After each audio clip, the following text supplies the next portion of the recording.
What's up, Internet? My name is Matt Gisantana. Welcome to the office where we discuss tech and the world around it. I am finally back. It's been a while, and I am ready to talk about iOS 14. Now, let me tell you something. This is the first year that I actually didn't watch the keynote. I actually came home, waited for the beta to be available, and then I downloaded the beta, and I have picked out 5 of my favorite features. And this was kind of a weird way to experience a new OS because I didn't watch anything ahead of it, so everything was very brand new to me. Of course, later I went back and watched the keynote, and it was like, okay, cool. Which was a very, very great keynote this year. They did it all online because of COVID-19, but it was a great show. I actually don't think I'll miss the physical conference, only because I never got to go, but I don't know. So anyways, let's talk about the 5 favorite features that I found so far on iOS 14. All right, first up, widgets.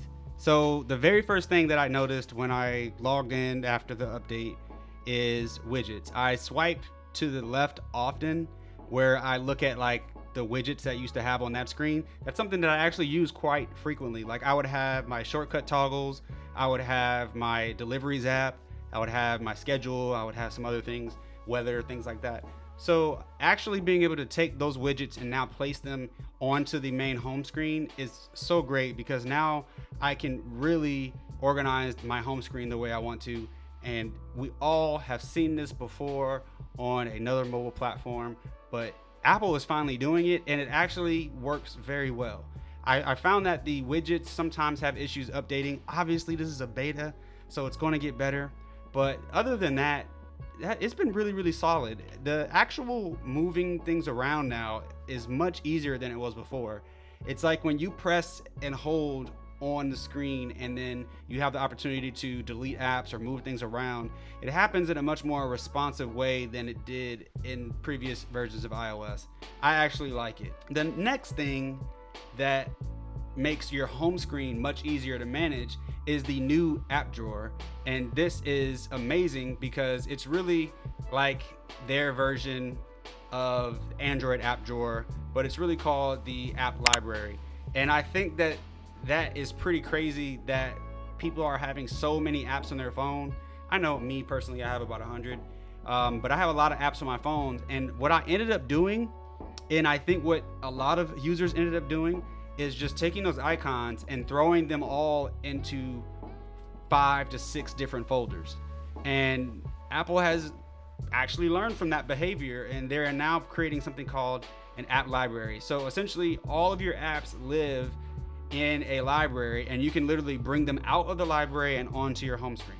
And so that is the same thing as an app drawer, but it's Apple's implementation, where if you go all the way to the right, you will actually see a app library of different categories of your apps.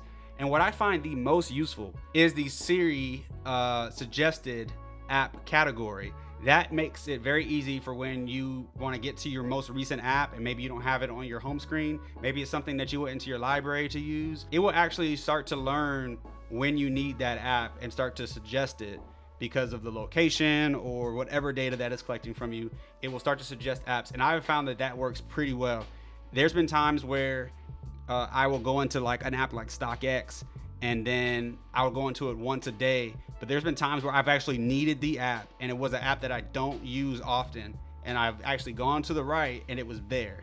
And so that's how I know it works well for me, and I think it's going to work well for a lot of people out there. I highly recommend using that. The next thing is back tap, and this is a little bit of a mixed bag, because while one, I'm super excited that there's another way to interact with the phone, I'm really sad that 3D touch went away. That was one of my favorite features. Back tap is something very interesting because now you can actually set assistive touch commands to tap the back of your device. So you can do a double tap or a triple tap, and you can have it do things like launch an app or do something in your settings or do a swipe or a gesture or something like that. I actually use double tap to bring down Spotlight, and I use triple tap to lock the phone. And the reason why I do Spotlight for the double tap is because I search for everything. Whenever I'm using my phone, literally all my icons are in a single folder. And then with iOS, now they're in an app library. but I usually just have all my apps in a single folder and I just search them. I swipe down from the home screen and I search them. Here's the second thing that I want to say about back tap. It seems to be a little sketchy when you have a case on, and also the sensitivity seems to be a little bit off, meaning that there's been some times where I try to use it on purpose and it doesn't register, and then I tap 3 times and then it does this 2 taps command. It's like I'm not tapping fast enough or slow enough. So I haven't really figured out the perfect timing to do the tap, and I have not figured out exactly how it understands what is a tap, because there's been times where I would lay my actual phone on the ground or on the table or on a counter, just something hard, and it will actually trigger the double tap or the triple tap. So sometimes I can't catch it, because if the triple tap is to lock my phone, sometimes when I put my phone down, it goes to sleep. But there's been times where I would actually drop my phone on the table and it would just lock. And that's when I knew that it was detecting a triple tap. So the next thing that I'm super excited about is iMessages. So they're now calling it messages, go figure, because they pretty much have been dropping I from a lot of things lately. So messages now has a new feature that is pretty cool. You can now be mentioned. So if you're in a group text and you have that like muted, you can now be mentioned in that group text and it will actually send you an alert. In one of my group chats, what we do is we will literally say somebody's name, and then every single person will then echo that just to get that person's attention, because we're annoying like that. Now all we have to do is say someone's name and they'll get an alert on their phone. Another thing related to group chats is the fact that you can add a photo for your group chat. So that makes things a little bit easier, because names sometimes get really hard to read. You know, everybody has these crazy group chat names. And so having a picture is really cool, because when you pin a conversation to the top, which you can do now, you can now see that you have all your group chats at the top and then all your individual conversations from things coming in. That's very cool. And there's also a new way to filter. You can have like unknown messages, and you can have your regular contact messages. Another feature of group text will allow you to reply to someone in the text message. This is very similar to a lot of other chat and messaging services, so it's nothing new as far as the experience goes, but bringing this to an Apple device that a lot of offices have and a lot of people have multiple devices that has iMessage, that means that it's really building a more collaborative way and allowing people to even use this for work. The last thing that I want to talk about is not the greatest thing, but it is something that is long. Come here. No. Come closer.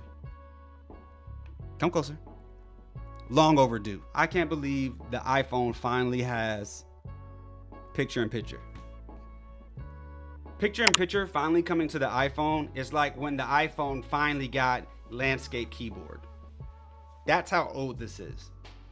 It's so weird to have picture-in-picture now on an iPhone that I'll go into like Twitch or YouTube or I would even be on Facebook, or I'd be on a website that had a video playing, or I'd be in a group chat with a group FaceTime.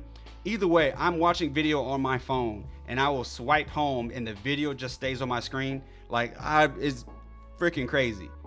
And also it works with a lot of apps, which is even better, which is very, very handy. But it is extremely weird for that to all at one time. I thought that they were just going to allow, the Apple TV app maybe, and maybe YouTube if you had YouTube Red, but it's working for a lot of apps. So I'm very impressed with their implementation of it. Long overdue. Well, I hope you guys have enjoyed my video on the top 5 features, my favorite features of iOS 14. I am going to continue to cover iOS 14. If you have any questions, definitely let me know down below. And also, if you haven't already, please follow me on Instagram and Twitter. And if this is your first time watching my videos, I am a YouTuber and photographer, and I also talk a lot of crap on Twitter. So if you like technology and you want to talk about photography or even new tech that's coming out, hit me up on Twitter. Let's have a conversation. Other than that, I'll see y'all later. Stay up.